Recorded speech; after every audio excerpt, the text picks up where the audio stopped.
மானாமதுரையில் வீரழகர் பச்சை பட்டு உடுத்தி வைகை ஆற்றில் இறங்கினார். Sponsored by global international school.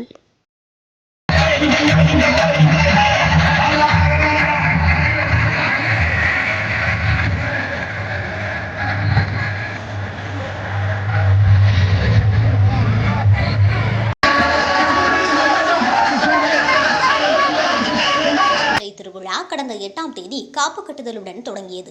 விழா நாட்களின் போது தினமும் சுவாமிகள் பல்வேறு வாகனங்களில் எழுந்தருளி வீதி உலா வந்தனர். இந்நிலையில் விழாவின் முக்கிய நிகழ்ச்சியான வைகை ஆற்றில் வீர அழகர் இறங்கும் விழா இன்று காலை 6:39 மணிக்கு நடைபெற்றது. இதற்காக நேற்று இரவு வீர அழகர் கோயில் அருகே எதிர்சேவை மண்டகப்படி நடைபெற்றது. இதனைத் தொடர்ந்து சுவாமிகள் அங்கிருந்து அப்பன் பெருமாள் கோயிலுக்கு சென்றனர். அங்கு இன்று அதிகாலை வீர அழகருக்கு சிறப்பு திருமஞ்சனம் செய்யப்பட்டு சுவாமி வீதி உலா வந்து பின்னர் ஆனந்தவல்லி அம்மன் கோவில் எதிரே காலை 6:39 மணிக்கு வைகை ஆற்றில் பச்சைப்பட்டு உடுத்தி வெள்ளை குதிரை வாகனத்தில் வீரழகர் கள்ளழகர் வேடம் பூண்டு இறங்கினார். அப்போது அங்கு குழுமியிருந்த பக்தர்கள் கோவிந்தா கோவிந்தா என கோஷமிட்டனர்.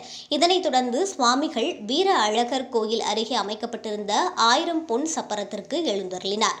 அங்கிருந்து ஏராளமான பக்தர்கள் சப்பரத்தை வடம் பிடித்து இழுத்து வந்தனர். பின்னர் சுவாமிகள் அப்பன் பெருமாள் கோவில் மண்டகப்படிக்கு சென்றடைந்தார்.